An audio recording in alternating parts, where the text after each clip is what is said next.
Aldo Zaino, giovane talentuoso di 17 anni, ha conquistato la fascia di Mister Talento d'Italia 2021. Il giovane, originario di Pescosolido, ha partecipato nel mese di settembre al concorso Miss e Mister Belli d'Italia, tenutosi ad Alba Adriatica in Abruzzo, in cui si è aggiudicato il titolo di Mister Talento d'Italia. Sono stato vincitore del concorso di Mister Talento d'Italia 2021, l'emozione è stata grandissima, non me l'aspettavo perché questo concorso era per lo più un concorso di bellezza e diciamo che non sono molto sicuro di me stesso, però da questa vittoria ho capito che il canto è la mia passione ed è qualcosa che farò a vita, perché mi piace trasmettere emozioni con la musica, perché per me la musica è una forma d'arte che si trasmette attraverso le emozioni di chi scrive inediti, canta, di chi proprio vive la musica tutti i giorni.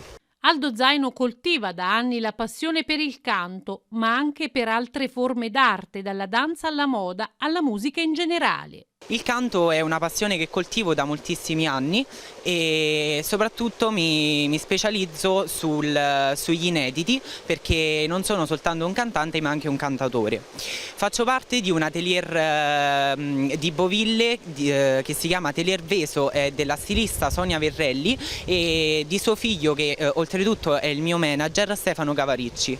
Li ringrazio per le grandissime opportunità. Cantante e cantautore, Aldo ha già pubblicato il suo primo inedito. Il 16 agosto è uscito il mio primo inedito, intitolato Una sera d'agosto, con il supporto della Ground Lift Studio di Isola Liri e di Andrea Cianfarani della Ribbon Party.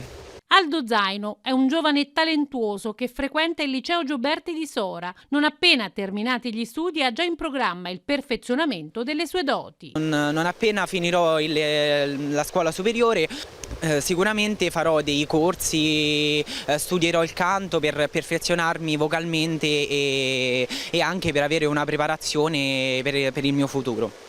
Il mio ringraziamento va a mia madre, a mio padre, a mio fratello e a tutta la mia famiglia, perché sin da bambino mi hanno sempre supportato in tutto ciò che ho fatto nella mia vita, partendo dal canto, dal ballo e da tutto ciò che ancora oggi continuo a fare. Un altro ringraziamento grandissimo, come ho già detto, va alla mia stilista Sonia Verrelli, al mio manager Stefano Cavaricci e a tutti i miei amici che sono orgogliosi di me. Aldo Zaino ha già dei nuovi impegni. È stato infatti ammesso alla prossima edizione del talent show italiano The Coach.